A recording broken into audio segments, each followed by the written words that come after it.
The Ric Flair Show. My name's Ric Flair. Woo! Woo! To be the man, you gotta beat the man. And I'm saying, woo! Right here, I'm the man. The 16-time world champion. Woo! Back behind the mic and telling it like it is. Woo! If you're not carrying the big gold, you're second best no matter what you tell yourself. I'm the best. Y'all playing catch-up ball to the nature boy. And now, your hosts of The Ric Flair Show, Ric Flair and Conrad Thompson. Woo!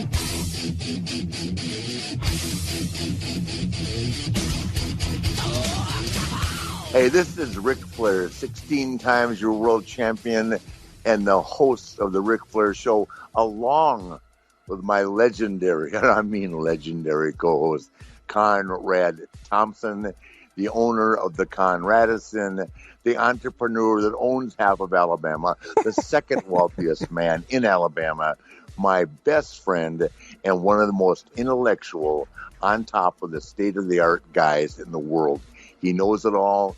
When I open up this show, I know that Conrad's going to have everything ready to go. I just have to talk. He does the whole thing. He's the most genius, innovative guy I've ever worked with in my entire life. And that's why he's a multi-millionaire. And if we start making really big money in this podcast, he's going to get me a 10 American Express card with no limit. Conrad, take over. All right. Hello, Conrad. Let's do it. It's the Figure-Four Top Stories brought to you by the RicFlair.com online store with brand new items like koozies, bottle openers, hats, money clips, t-shirts, and more. Be sure to check out RicFlair.com and click the online store at the top of the page. You can even get a Flair for President hat. Everybody needs that. All right, Rick, here we go. The top 4 stories brought to you by RicFlair.com. Let's get into it. So, Rick, this week you had a chance to visit with the Atlanta Falcons. You visited their training camp. Tell everybody how that came about.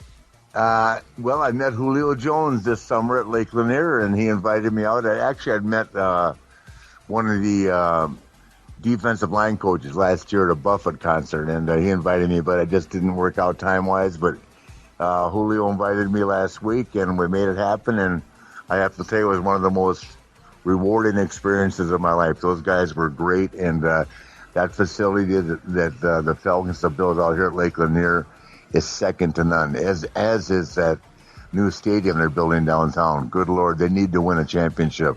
I think it's going to be as nice as AT&T. Well, lots of fans chirping on Twitter, some butthurt Panther fans. Anything that you expect as far as a blowback from Charlotte or the Carolina Panthers for visiting the Falcons?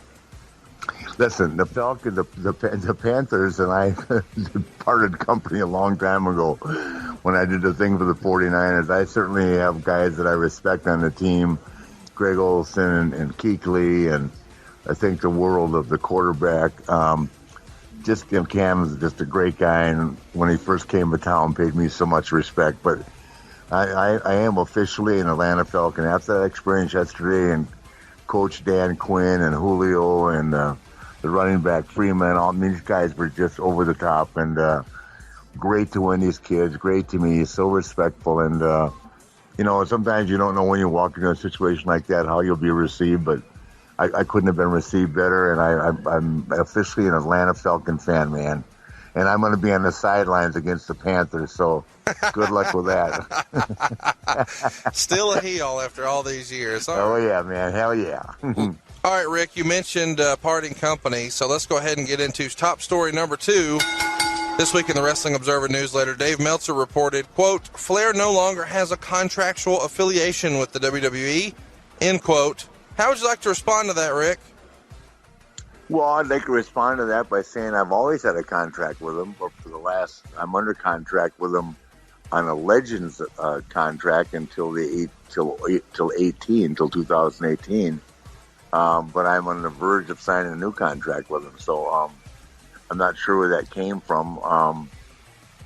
I know that probably there was some differences of opinion on that contract, but that was never made public. So I couldn't be happier, and I think that they're happy with me. I know they're extremely happy with Charlotte. So I think life is good. I'm looking forward, as you are, to attending SummerSlam next week. And I don't think I'll be part of it, but it's always fun to be, welcome in the locker room and go and see the guys and pay respect. So anyway, everything's good. Speaking of the locker room, that news was reported when explaining that you were at Raw in Atlanta last week, and you saw Carl Anderson there. We talked about him a couple weeks on the show. Everything's good, right?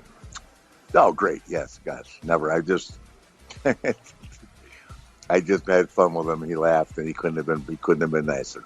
Great. All right, top story number 3. A lot of folks parting company with WWE over the last week or so. Lillian Garcia had a good long run there, and she's now finished up with the company. Joey Styles and Ryback are all finished with the WWE. Did you have much of a relationship with any of these folks, Ryback, Lillian, or Joey Styles? Ryback, I knew just a little bit, but I thought he was a nice kid. I was very close to Lillian and Joey Styles, who I've known for years, and but like you said, they both had great runs, and it always comes to an end sometime, and I think a lot of it had to do with Lillian's father's health issues, right, and her inability to keep up on the schedules, because she lived in California. But I'm sure she left on a high note, as I'm sure Joey did as well. Both wonderful people. Yeah, Joey Styles, big fan of the show, great guy. I can't say enough good things about him and Lillian, and of course, I'm looking forward to seeing what's next for Ryback. Let's get into top story number 4, and man, I've been waiting for this one. You could probably guess what this one is. Conor McGregor says he would slap the head off the entire WWE roster.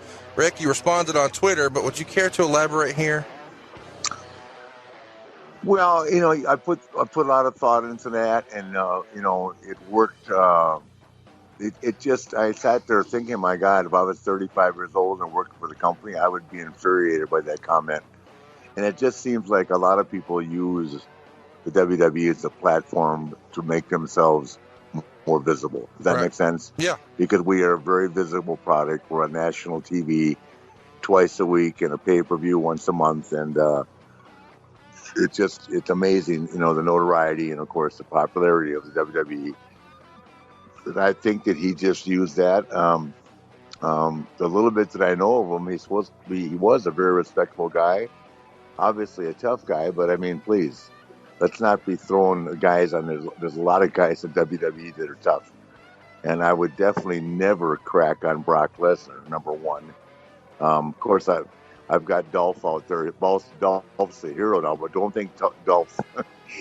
I only use him as an example. Don't think that he's not tough. You think he's got the most wins in the history of Kent State in Division I wrestling. So, I'm just using examples and just kind of not standing up for the company, but just kind of standing up for that perception because, I've been around Ronda. I've been around, just met Anderson Silva, what a great guy. I know Don Fry. I know Shamrock. I've been around all these guys, Tito Ortiz, and I've never had anybody, all they do is they come around us and give us the respect we give them. So I just took that as one of those situations where a guy is taking a shot at the company because he knows it gets headlines. Well, yeah, and that's clearly what it is. And for those of you who are keeping score at home, his fight next weekend is not only not sold out, lower level tickets are available, third row tickets are available. So it doesn't seem to be the draw that maybe it once was. And he's trying to grab some headlines. And those were your top 4 stories here on the Ric Flair Show. Yeah, I cannot actually. Can you see him telling Brock Lesnar to his face what he said? No. No, sir, I can't. Please. I'd pay to see that, would you? I would pay to see that. So anyway, it's unfortunate because I know from personal experience, as you do, how much respect that the UFC guys have for us as we do for them. So we realize how difficult and how tough that sport is. And, and then I'll just throw in something else. When he takes a backdrop off a 12-foot ladder onto a table, then we'll discuss it again. Don't you go anywhere. We'll be right back on the Ric Flair Show. How to be the man. I'm going to consider myself an expert for so many reasons. Self-confidence, looks, grooming, and by the way, we don't stand in line. You walk to the head of the line. You take out $100, which will really impress this chick. You give it to the guy, and for $100, you're walking in like you own the place. Give somebody else another $100 for their chair. If you need 2 chairs, you're in. That's all you have to do. She's already chomping at the bit to go home. But don't give in. Make her beg. Make her say, oh, I'm getting tired. You say, I'll let you know when it's time to go, honey. Right now, I'm just being the man. And then you remind her that she could never be first. But tonight, she could be next. And that's how to be the man. And I'm Ric Flair.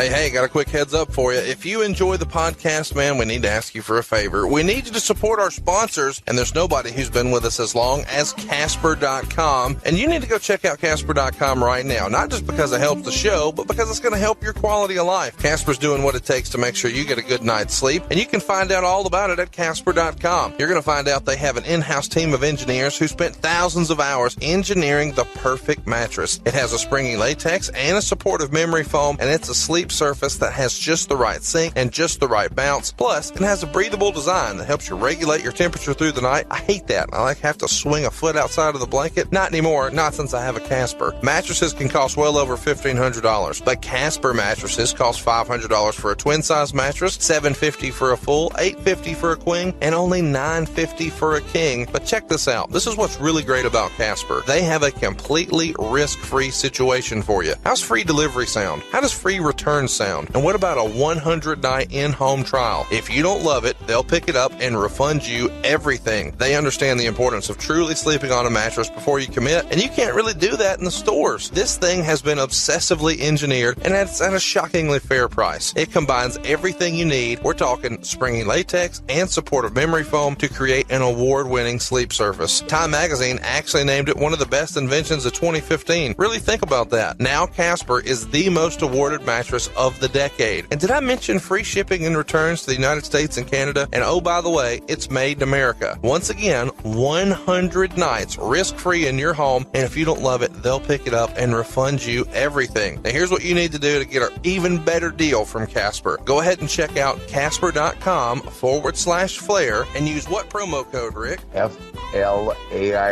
Flair. The most deluxe mattress in the industry today. Casper.com. Check it out right now. $50 off any mattress purchase. Just go to Casper.com/Flair. And that promo code again, Rick? Is Flair.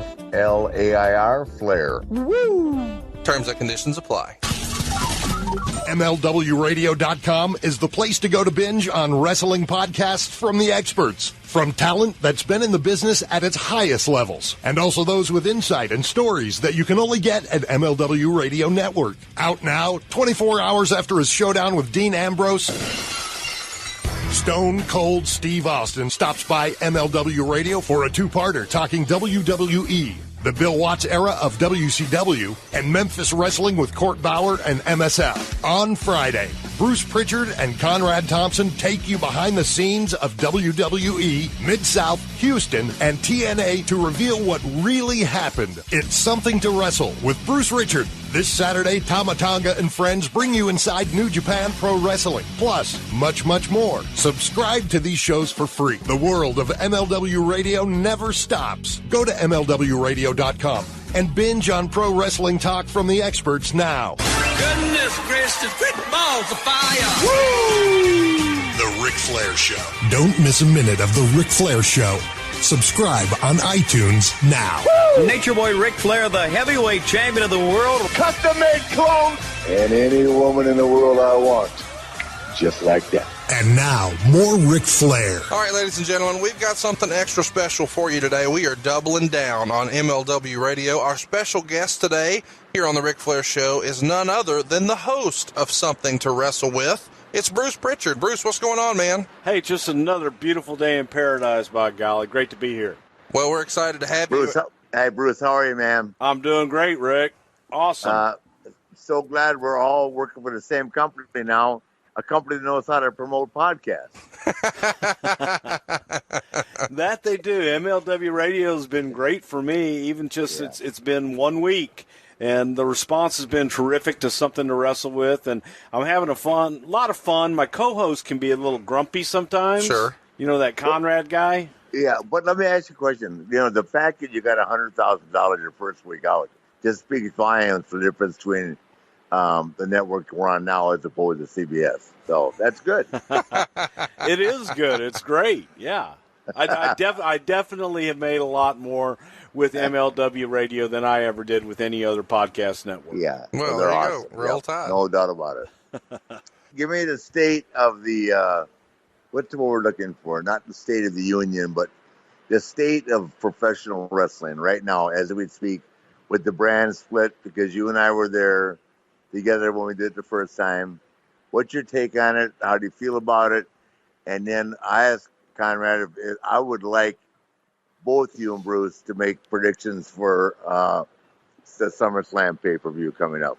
Well, I'm excited about it because it allows new talent to be exposed and, you know, the talent from NXT to come up, make a name for themselves, and for people to see more talent over the two shows, Raw and SmackDown.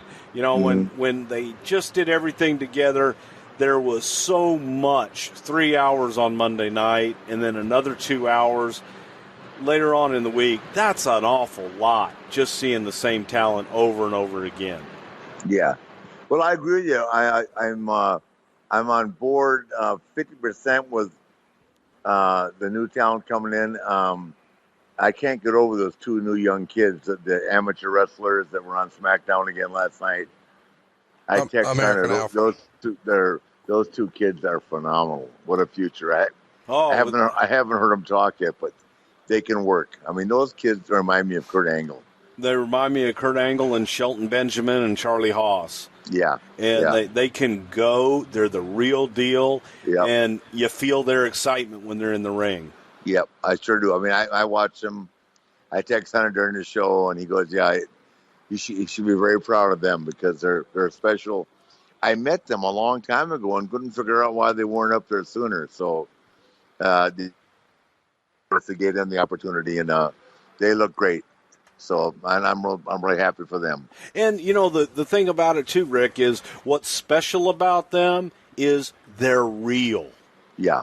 And you go back in the promoters of yesteryear, if you had somebody with that real credibility, you had somebody that when they got in the ring, you know how everybody used to say, well, by God, the rest of that stuff's crap. But when that guy's in there, that's for real. When those two kids are in there. We're talking about Jack Briscoe and Harley Race. There you go. So it's refreshing. Yeah. I wonder how Harley Race would have reacted to Conor McGregor's comments this past week. Or Jack Briscoe. What's his finish? I'll move. Yeah, I'll move. Exactly. I think Jack just would have, smoked another Marlboro and laughed, and then next time that he was within 90 miles of him, just beat the crap out of him. Yeah, no, it's ridiculous. The kid. I said it earlier today on a radio show. Actually, on a radio show publicly and on our podcast that I think people just like to use WWE as a sounding board to get attention, and because I can't imagine him actually thinking that he could say that and walk into the locker room someday. I mean, I just of course times have changed, guys are different, it's a much mellower atmosphere, and of course. The lockdown on the guys doing stuff like that, as it's different in the old days, as you remember. I think one of the great stories that Bruce remembers is who did Dick Slater beat the crap out of and stuff from the locker? And John Matuzak. No, that was on the beach. No, we were in Houston one night, and someone didn't want. The Olympic guy. Remember, Vern was there. And Evan Johnson. Evan Johnson. It was at Paul Bosch's 50th anniversary. Vern didn't want Evan Johnson had been an Olympian, and he didn't want Evan Johnson doing a favor for Dick Slater that night in Houston. I remember I was there. And Dickie was the booker. Dick Slater beat the crap out of him, shoved him in a locker and looked at Vern. Do you want some of this too? I know, God. Oh, it was horrible. It was horrible in the ring, and Slater was such a pro in the ring. Yeah. And he got through it. He finally pinned him, but when they got back to the dressing room, yep, it was it, man. there was. Yeah, sorry. Ooh. Actually, I think Dick put him over, right? No, he didn't. Okay, no, Dick went over. Okay, but I knew you went over in the locker room. I couldn't remember. He definitely went over in the locker room, but the match was horrible, and it was worse than awful watching it live. Yeah. And that kid was a nice kid, but he didn't have any kind of clue about professional wrestling. Yeah, he thought in his mind, Evan thought that Slater was trying to make him look bad. And in reality, Slater was trying to make him look good and have a match with him, but Dickie couldn't do anything with him in the ring, and it was abominable. It was pretty bad. Yeah, it's the old saying, trying to make chicken salad out of chicken shit. Well, hard. Did you ever have a situation like that in the ring where you had to have somebody? More times than you'll ever know. What was the worst? Well, you have to remember, first of all, I had to do an hour a lot of times, but I would say that, and I was trying to think of his name, really a nice kid, but when I went to Florida, after I beat Dusty for the title, I went to Florida my first week, and this is 81. JJ was booking, and I was wrestling, that's a really nice black kid. I can't think of his name. Skip Young? No, not Skip Young. No. Was it Green? Cannot think of the guy's name. His name is not significant right now. Really a nice guy, but for an hour every night, I realized that I wasn't anywhere near as good as I thought I was. The truth. Oh, my God. You know, Eddie just took everybody out of the territory. It was me and JJ and 2 6-packs of Miller Lite and a gallon of rum for him every night. We weren't drawing flies. Oh, jeez. It was terrible. Yeah, but it was fun too in its own way, and time to learn. That's what they always tell us when we didn't make any money, Rick. It was our time to learn. Yeah, exactly. Well, I've told this story before, but I went from making $230,000 just working in the Carolinas to making $180 traveling around the world my first year as champion. Being the world champion. Yeah, exactly, because I wasn't under the umbrella of Crockett Promotions. I was traveling and working everywhere, and it wasn't everything crap was cracked up to be. And nobody knew me. I wasn't drawing money, and I take full responsibility for that. But thank God I got a second chance in '83 with Harley, and I was prepared and ready to, I had learned the hard way that I wasn't everything I thought I was. So it's all good. Everything's great. It is, and it turned out great. And the thing about it was, Rick, is once you came in as the champion, you became that attraction because you were larger than life. You looked the part. You came out in the robes. You delivered in the ring.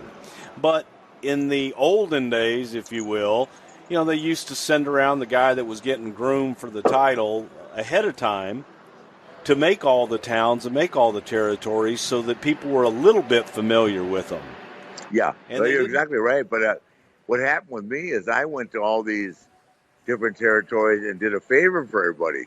Exactly. Before I won the title. Yeah. So it was like, it was a miracle that Crockett was able to pull it off. And I'm so thankful that I had the opportunity. But I was a beaten man before I got there. So it was just the way it was.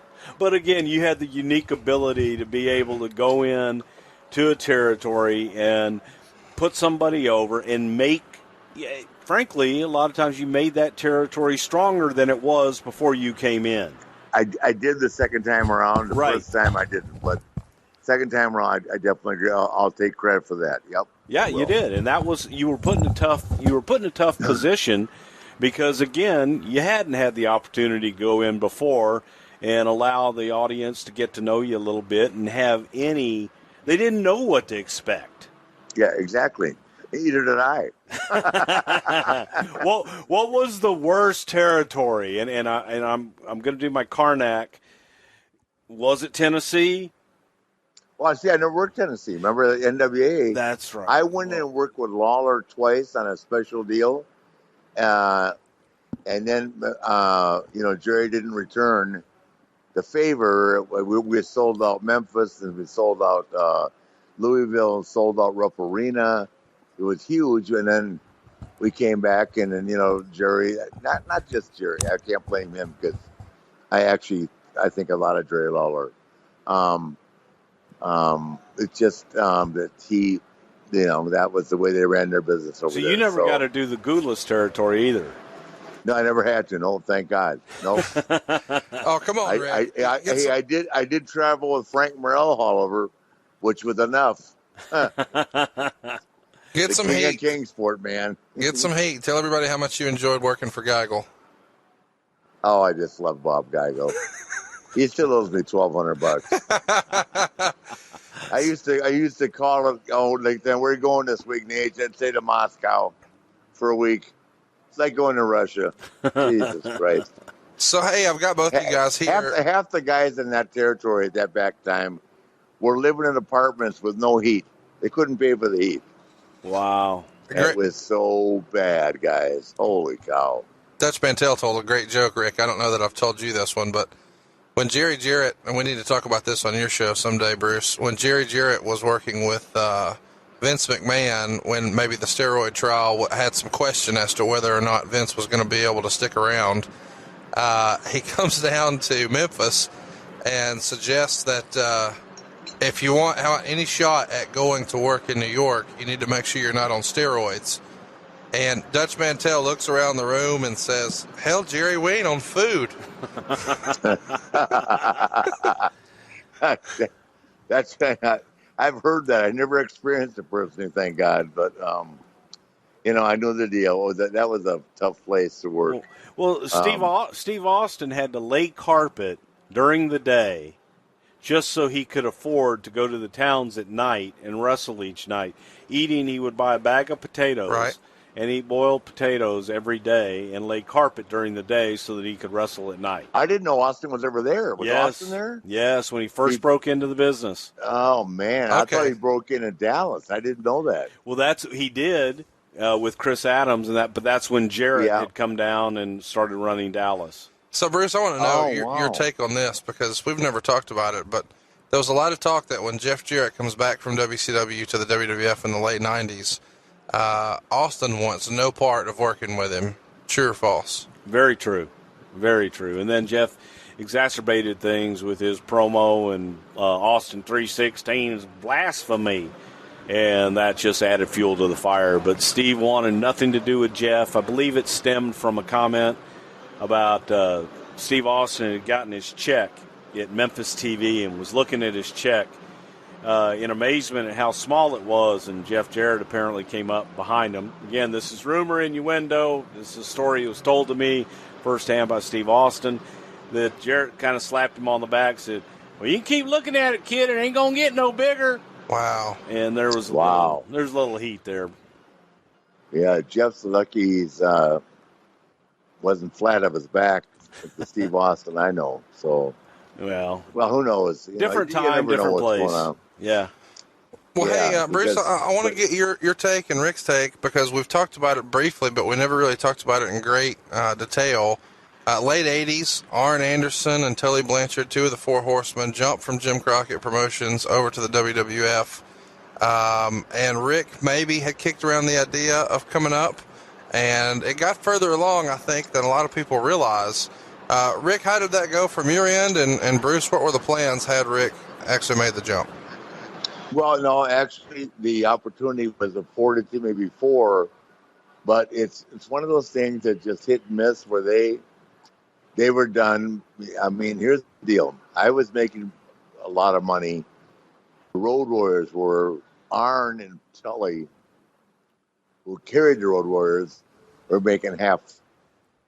Said, we can't do it. And I used to go to Jimmy because we just had such a close bond. I said, Jimmy, you got to pay these guys more. And he goes, it's a combination of things. And I don't want to, tell stories that are, can't be validated, but they just thought they were indispensable, which they weren't, and they found out.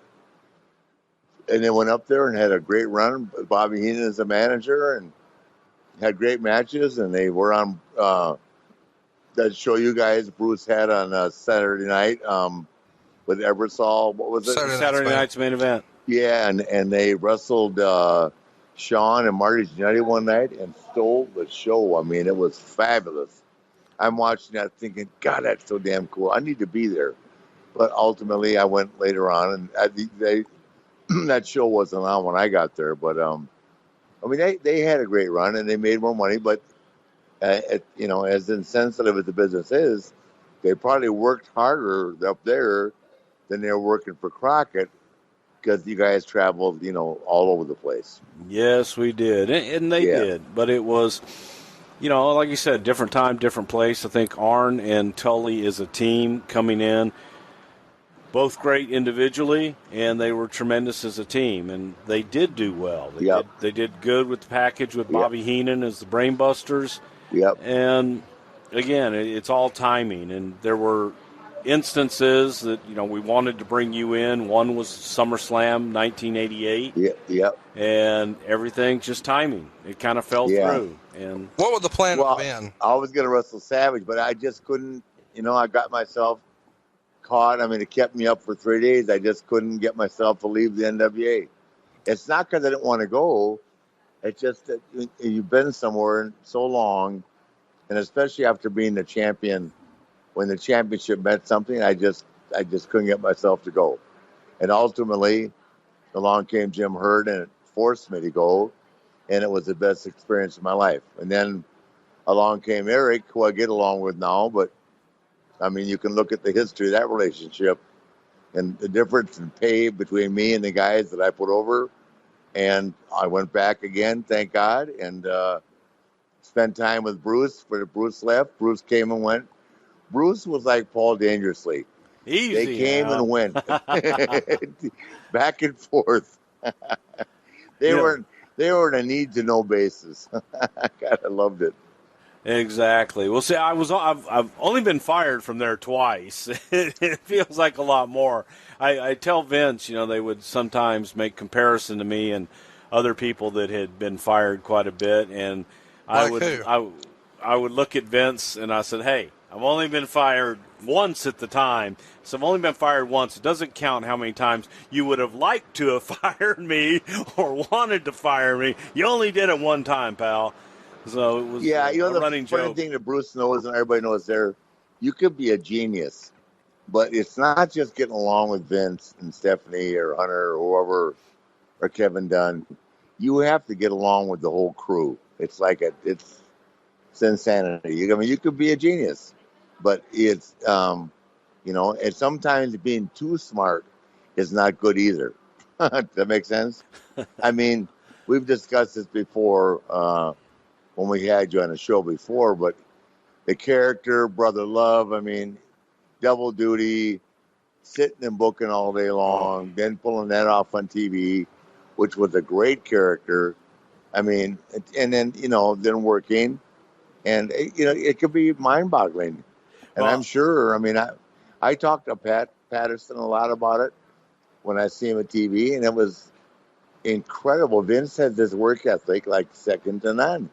And he expects you to be there every moment that he is. And his workout comes first, and then, bingo, you could be there till 3 o'clock in the morning. To this day, Michael Hayes will be talking to 1 o'clock in the morning. Right. Well, I'll tell you a funny story, because being in that position in the office, when I would have the opportunity to go out on the road and work on the road, that was like a vacation for me. I would rather be out on the road going 3 months straight than be back in the office and going through that grind and just doing TVs. So that was a break. But during that time, I would get those phone calls. I would get the phone call at 8 o'clock in the morning, and I'd get the phone calls at 2 o'clock at night. How the hell was the house, pal? And there was a run. It was myself and Randy and Sherry against Dusty and Liz and Miss Sapphire. And I would get a phone call wherever I was staying. Every morning, the phone would ring. It was before cell phones. And I would pick up the phone, and it'd be, "Hey, pal, congratulations. You set another record last night. The lowest house in the history of Waco, Texas." And whatever town we were in, I would get that phone call. "Congratulations, pal, you set another record. God, you guys are setting records across the country." And contrary to that, every night that we would be in the towns, Dream would go to the curtain and look out the curtain and walk back, and I'd always dress with Randy kind of off by ourselves, and Dream would walk in and go, "Oh, baby, last time I was here, Hogan was on top, and it looked like we've at least doubled that." And Randy and I would look out the curtain, and it'd be like, "I don't know what Hogan he's talking about, but I don't think the Hulkster's ever worked this piece of shit." It just became a running joke every night. And Vince, every single morning, I'd get that wake-up call. "Congratulations, pal." Yeah. But it was a break, and I loved being out on the road during that time. Okay, well, listen, I got to change the subject for a second because it's fresh on my mind. Give me your take on all this stuff with Brock.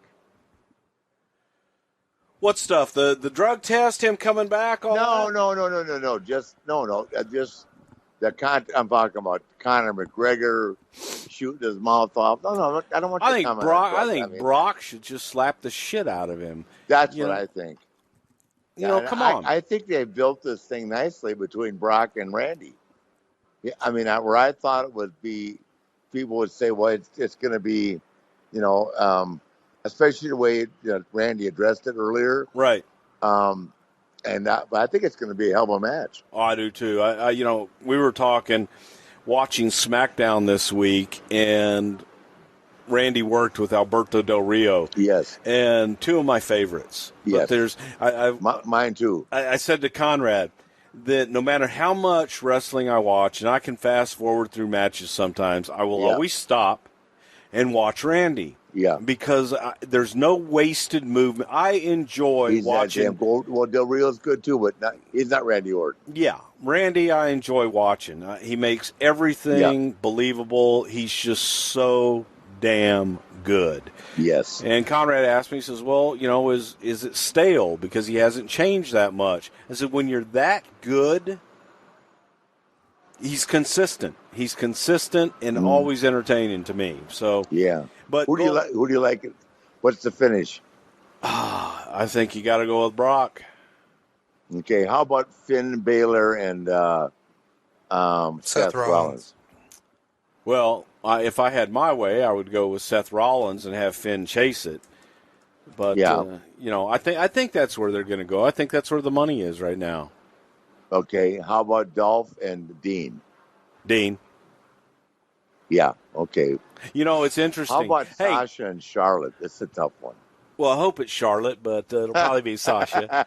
I got so much heat for making comments about Sasha last week, but it is what did you say last week? I didn't hear it. I just made the comment that the week before in the opening promo with Sasha, I said, I've heard the hype about Sasha Banks, but unfortunately they put a microphone in her hand, and unfortunately she had to open her mouth, and then that damn bell had to ring, and it all went downhill from there. Yeah, but but let's go back to Dolph Ziggler for a minute. I want to talk about a comment you made. I love him. Well, okay, let's talk about a comment you made about Conor McGregor, and you threw Dolph into that mix. And people were kind of like, Dolph Ziggler, really? And my reaction was, here was a guy, a national champion. Dolph's a stud. Dolph's a badass. You think? Yeah. And it was funny, the reaction that people kind of were like surprised at Dolph Ziggler. And to me, that Dolph wouldn't waste any time just slapping the shit out of Conor McGregor. No, it would be all over. He'd stretch him a mile long. Yeah. And I mean, Conrad suggested that we post his accolades, the most wins ever at Kent State. He was not a national champion, but he took 6th in the Nationals, which made him an All-American. He's a tough kid. Nicest, quietest, most unassuming kid, but he can work, and he's tough. And he's legit. Yes. He's the real deal. Make no mistake. So I just threw him in. Now, we already know what Fit Finley would do with Conor, so that's just, slap him around and throw him in a garbage can. Exactly. If Finley's that tough. Yep. FYI. So what do you think, Rick? Are you a big Nate Diaz fan now? No, I didn't know Nate Diaz. I was a Conor McGregor fan. It's not that I'm not now, but I just don't think that, you discredit. I mean, there have been, and not like it is in the old days, but there have been some incredibly tough guys in our business. And, gosh, I can go down the list. Danny Hodge. Could you imagine what Danny Hodge would do back in the day? Bruce knows them all. And that kind of comment would have been the kid would have never, ever come to an event of ours again with that old locker room, from Danny Hodge to Jack Briscoe to, Jack Mulligan. Where do you want me to go with it? Oh, yeah, Murdoch, Harley, Wahoo. It just was so, it's ridiculous. And I'm of the belief that I don't think he meant it intentionally. I think he's a PR guy and smart at what he's doing.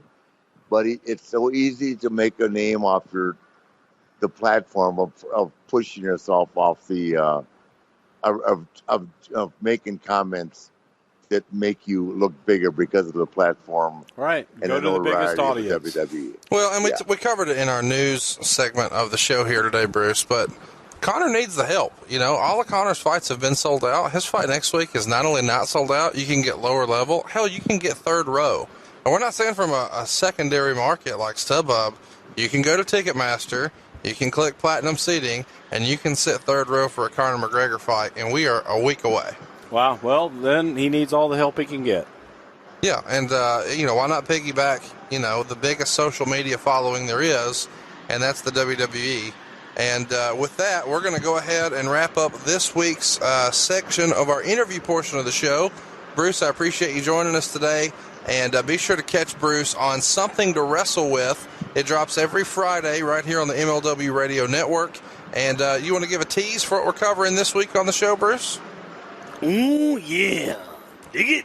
All right, we're going to cover the Macho Madness. Yeah, dig it. Thanks, Bruce. Hey, Rick, thank you. Love you guys. Thank you so much for taking the time, man. Always a pleasure. And if you're listening to the show right now, don't you go anywhere. On the other side of this break, we've got all the fun stuff you've been looking for. Voicemail of the week, Ask Naitch, and This Week in History, and we're talking more Dusty Rhodes. We'll be right back on the Ric Flair Show. All right, Rick, it's time to talk about our friends at MackWeldon.com, and here's what you need to know about MackWeldon.com. It's better than whatever you're wearing right now, and I don't say that to be funny. It is awesome. It's a smart design, it's premium fabrics, and it's simple shopping. We were able to hook up some stuff right here for the show. Super easy. It's a couple of clicks, and the stuff's on the way. But best of all, Mack Weldon is the most comfortable underwear, socks, shirts, undershirts, hoodies, and sweatpants that you'll ever wear. They even have a line of underwear that's antimicrobial. What does that mean? It means it's going to eliminate your body odor. You're not going to stink. And more importantly, they want you to be comfortable. So check this out. How's this for a guarantee? If you don't like your very first pair,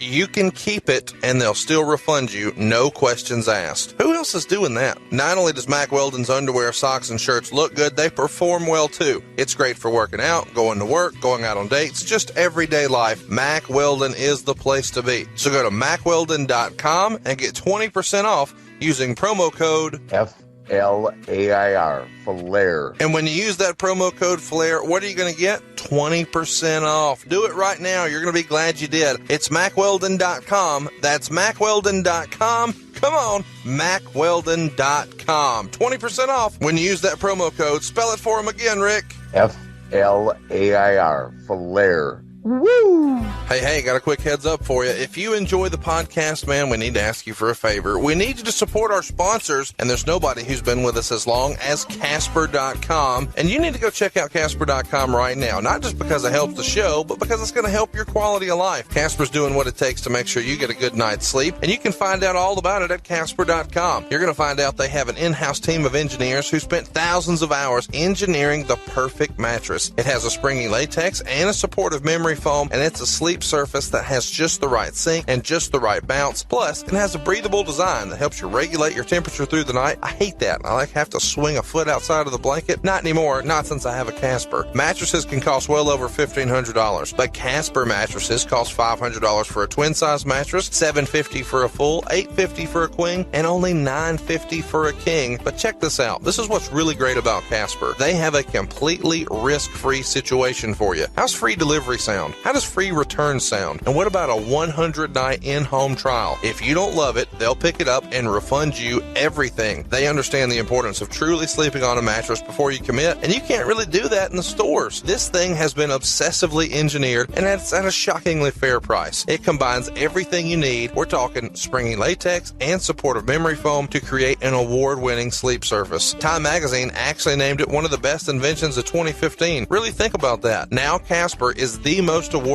mattress of the decade. And did I mention free shipping and returns to the United States and Canada? And oh, by the way, it's made in America. Once again, 100 nights risk-free in your home, and if you don't love it, they'll pick it up and refund you everything. Now here's what you need to do to get an even better deal from Casper. Go ahead and check out Casper.com/Flair and use what promo code, Rick? F-L-A-I-R, Flair.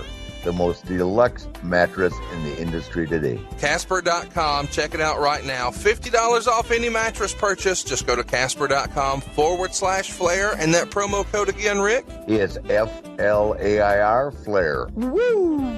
Terms and conditions apply. All right, this is your last chance to win an autographed NWA World title from the Nature Boy Ric Flair right here on the Ric Flair Show. Here's the money shot. And you know the belt. It's like Ric Flair's very first world title that guys like Dusty Rhodes, Harley Race, Jack Briscoe, and Terry Funk wore, and now you can own one for free. And Rick did a great job with the inscription on this one, too. In bold blue Sharpie, it has his "To Be the Man" catchphrase right on the strap, and it's awesome. These belts cost hundreds of dollars online, and that's before you get the Nature Boy to sign it. But this one can be yours for free. Just check it out at RicFlairShow.com or on Twitter at Ric Flair Show. Now here's all you have to do to enter. Go to iTunes and type a review. Then screenshot it and post it on social media with the name you left the review under and use the hashtag Ric Flair Show. Throw your hands in the air if you think you're a player. Again, this is easy. Number 1, type a review on iTunes. Number 2, screenshot it and post it to social media. Number 3, be sure to include your username and hashtag Ric Flair Show. And this NWA World title can be yours. It's Rick's very favorite world title, and it can be yours for free, but you've got to go ahead and leave that review right now and post it to social media because we're going to announce the winner next week on the show. So the clock is ticking. If you can hear my voice and it's not quite yet August 17th, then there's still time. Go leave a review on iTunes, screenshot it, post it to social media, and be sure to include hashtag Ric Flair Show. And next week, we can announce you as the new world champion. Now back to more Ric Flair Show.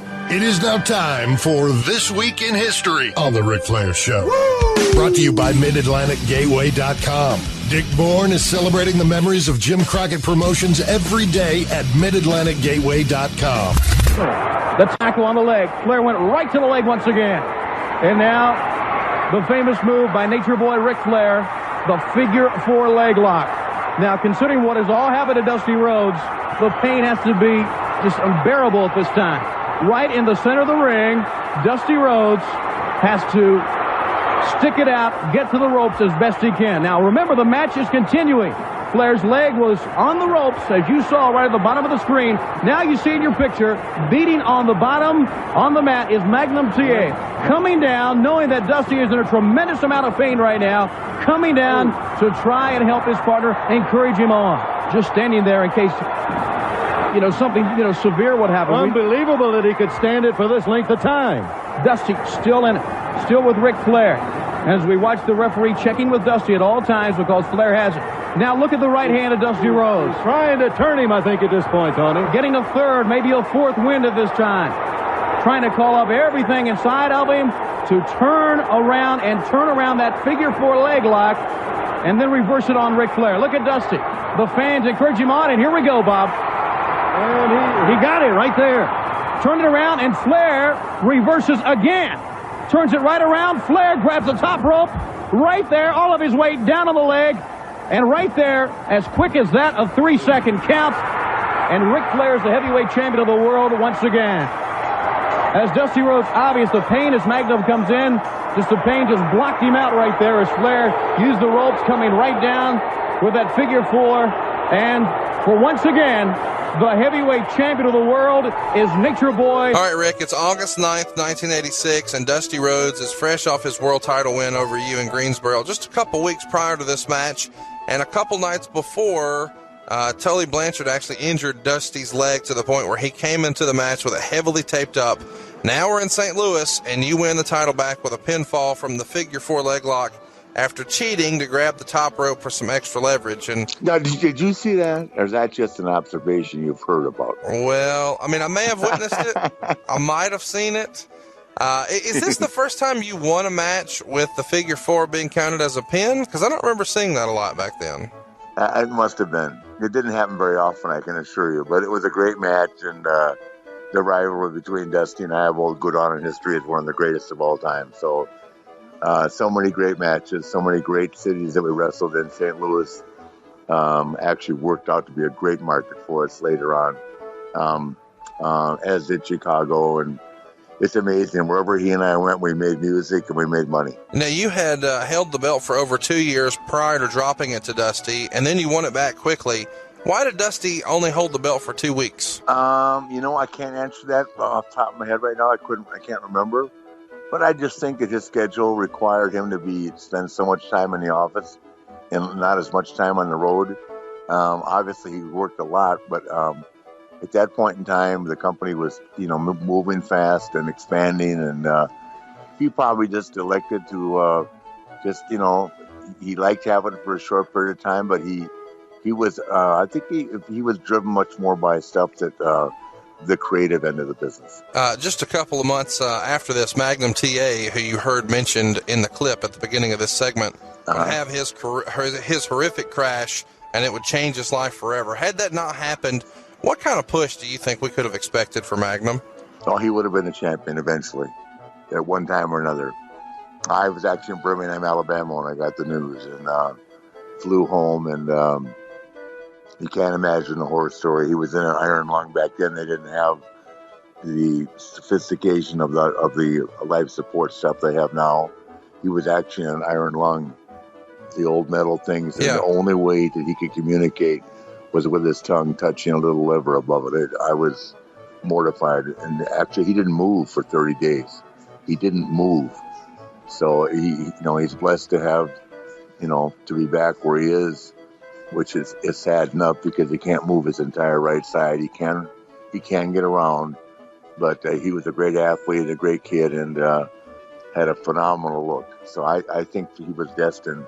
I know that if Dusty had this way, he would have been the world champion at one time or another. Over the weekend, I had a chance to see Magnum induct Dusty into the Hall of Heroes in Charlotte, and I had a chance to catch up with your daughter Megan. She was in attendance, and she mentioned that as a kid, she was going to the hospital every day to see Magnum. You would take him every day. Yep, I did. Yep, I went to see him every day that I had a day off. It was a terrible story. I felt so bad for him, and I went to see him every day, and every spare moment I had. Now, you see things like that, just like we see illness now in young people, and it's just so sad. And you thank God for everything that you have. With this win here against Dusty in St. Louis, you would hold this for better than a year before dropping it to Ron Garvin. Do you suspect that the Garvin spot would have been Magnum's spot had he not been injured?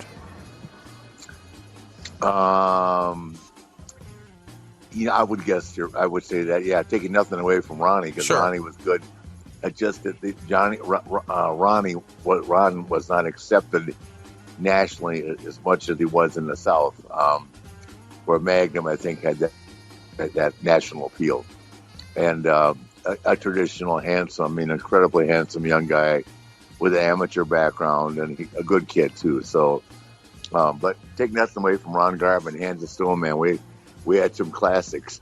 Good Lord. Great friend of the show, Bruce Prichard, once told me that Vince could have made Magnum a huge star. Do you think that would have happened if he would have followed Dusty to New York in '89? Would he have been a WWF champion as well? He wouldn't have been a WWF champion as long as Hulk was there. Okay. Well, there's that. Yeah, or Randy. All right, that's This Week in History, brought to you by our friends at the Mid-Atlantic Gateway. On the other side of this break, we've got another awesome Ask Naitch. Stay tuned. Well, by now, we've probably got more heat than the power company with Jim Ross's podcast and all the impressions we're doing here for First Family Mortgage. But, here's the deal. There's no imposters at 1FMC.com. They're the original. They're the innovator. They know how to save you some cash on your current mortgage, get you a better deal on your next mortgage. But don't take my word for it. So that's our good old friend here. Well, Conrad, all the other mortgage companies are suspect at best. There's only one place to go when you want to save money, and that's 1FMC.com. Boomer Sooner.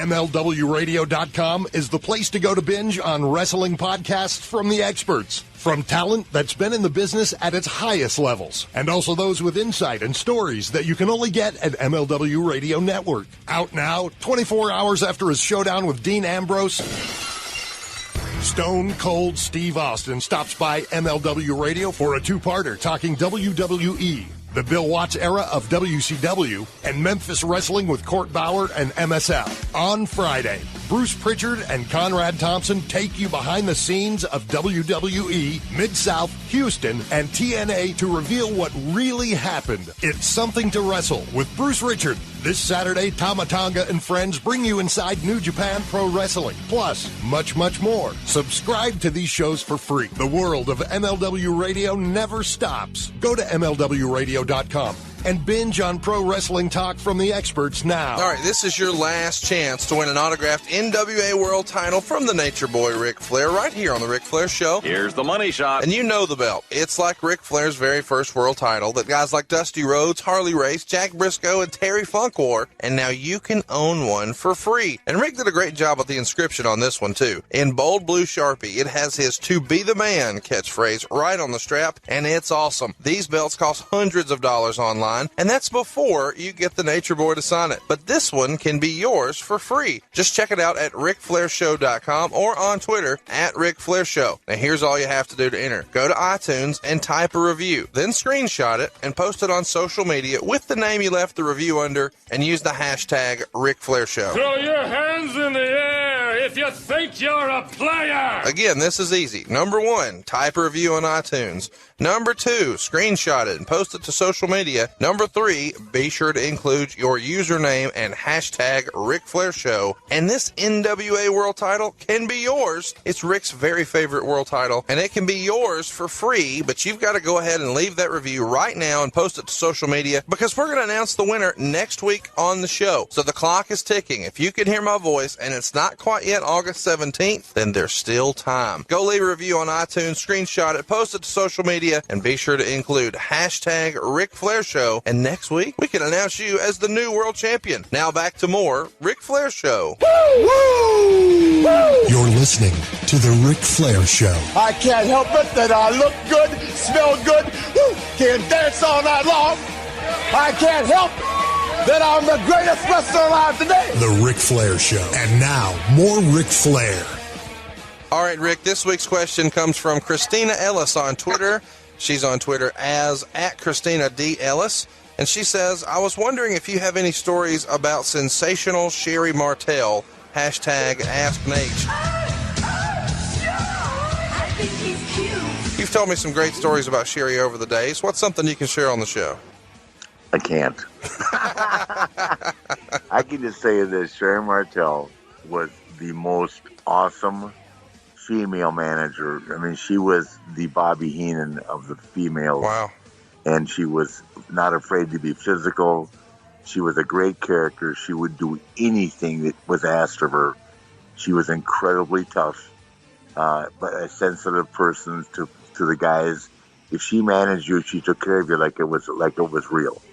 I mean, she felt that comfortable in relationships with not only Sean and Randy Savage, but me as well. I mean, when I was with her, it was just phenomenal. I had a great time. It was like going out with Arn. So she knew how to have a good time. She could drink and laugh and have a good time, yeah. I mean, she was wonderful. But if you look back on that match they had with Hogan at Halloween Havoc in Detroit, that retirement match with Mr. T, and by the way, I saw Tommy Hearn this weekend too. He was there, and Ali, where she climbed up on the cage and Jimmy Hart pulled her skirt off and she fell over on top. I mean, not only that, the match I had with Hogan in Orlando, they kind of kicked off Hulk's beginning at WCW. She's phenomenal, and she would do anything. And then, of course, the match I had with Sting in Charleston, where she was up there. She would do anything, and she wasn't afraid of anything. She was an incredible personality, and left us way too early in life. All right, that's week's hashtag Ask Naitch. If you'd like to ask Rick a question, just tweet us using hashtag Ask Naitch, and we can ask your question next week on the show. Hit me. All right, so you're listening to The Naitch right now, but wouldn't it be cool to actually meet the Nature Boy? There are certain opportunities in life you do not squander. Well, you can do it because Rick's coming on tour, and he's coming to your town.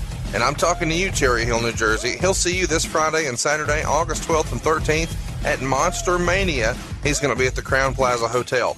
This Sunday, he's making his way to the Buffalo Niagara Convention Center. So check it out. He's going to be at the Nickel City Comic Con this Sunday starting at 10 a.m.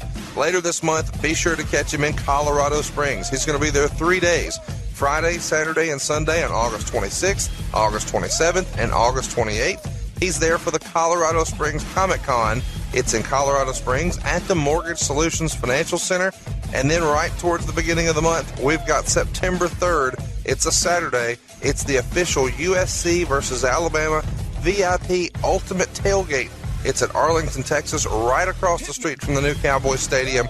It's at Fishbone Grill and Sports Bar. You don't want to miss it. It's the Nature Boy on tour. And to keep up with all of his dates, all you've got to do is go to our RicFlairShow.com webpage. Right at the top, click the Appearances button, or just follow Rick on Facebook. Now, back to more Ric Flair Show. Listen, I know the wrestlers get all the fancy ladies, the clothes, the free creams and lotions. Woo! Hey, Rick, this is Bruce from Friendswood, Texas. After your many, many years on the road, I was wondering if there has ever been a time where you passed about 100 gas stations and just neglected to fill your tank up. And I was wondering if you've ever actually run out of gas on the road. And if you have, what'd you do? What happened? Thanks. Again, this is Bruce from Friendswood. Woo. All right, Rick. I feel like Bruce from Friendswood maybe has some inside information. Maybe this is an inside joke. You've been up and down every road in America by now. What's the deal? You ever run out of gas? You know something? When I got that from you this morning, I thought to myself, only he would send that and say that, okay? I let you guys in on one mistake once in my life. I did run out of gas yesterday. I couldn't believe it. And yes, I did hitchhike. But I was picked up immediately, of course. Not in the old days by a blonde, but this time by some guy from Turkey. Didn't make a difference. When he was afraid he was a terrorist. wouldn't get in the car. But it was great. For $100, he took me over where I wanted to go, so we made it. Then I sent Chevrolet out to get the Camaro. Jesus, how embarrassing. 85, 10 o'clock in the morning, hitchhiking. Never a boring day in the life of the Nature Boy. Definitely not. That was 2 days ago, actually. All right, let's get out of here. Let's give some Twitter plugs to our friends. Of course, you can follow the show at Ric Flair Show on Twitter. Of course, we're right here on the MLW Radio Network, and you can follow them at MLW. And don't forget to go check out the Mid-Atlantic Gateway. It's at MA Gateway or MidAtlanticGateway.com. And congrats to our friends Dick Bourne and David Chappell on being inducted into the Hall of Heroes this past weekend. At Jerome Fisher VO I'm glad you're taking time to get that infection checked out, Jerome. We appreciate all the help. Shut up, or I'll have you all kicked out of show business. And, of course, at 1FMC. Stop giving your money away and start typing it in your browser. It's 1FMC.com. And now, Rick's second favorite part of the show. Let's talk about at Legacy Talent LLC. Well, it's not my second part. It's just purely one of my favorite. It's Legacy Talent and Melinda are such a big part of my life. Every day now, and she's in the process of orchestrating the entire 30 for 30. I'm writing my second book for the WWE, and she's got me more corporate, what we call gigs, more corporate speaking engagements, and just makes my life a better place to be. And if you can tolerate and work with me for 8 or 9 years, you're not only incredibly patient person, remarkably patient, and just tough. I mean, she, as you know, she's not afraid to bring it, and anybody that is fortunate enough to be represented by her will go a long way in life. She's made me, she's brought me back from some bad places, and never left my side. So I'd highly recommend, if you have an opportunity, need help. She's expensive, but she's worth every dime. So, as you know, Conrad, you've met her. She's on top of it. She's not. She doesn't back down from anybody. And don't ever be dissuaded by the way she looks, because she's as tough as she is good looking. So, and the whole company they're awesome, and they're expanding and growing and doing more stuff with NASCAR. So, if you're lucky enough to work with Melinda Morrison on your Legacy Talent, you're in a good place. And you're in a good place listening to the Ric Flair Show. We appreciate you checking us out. Be sure to hit the subscribe button, tell your friends, and don't forget, only 1 week left. We're giving away that world title. It's Rick's favorite world title belt. Check out all the details at RicFlairShow.com. We'll see you next week. More action, more excitement, and way more testosterone. The world of MLW Radio never stops.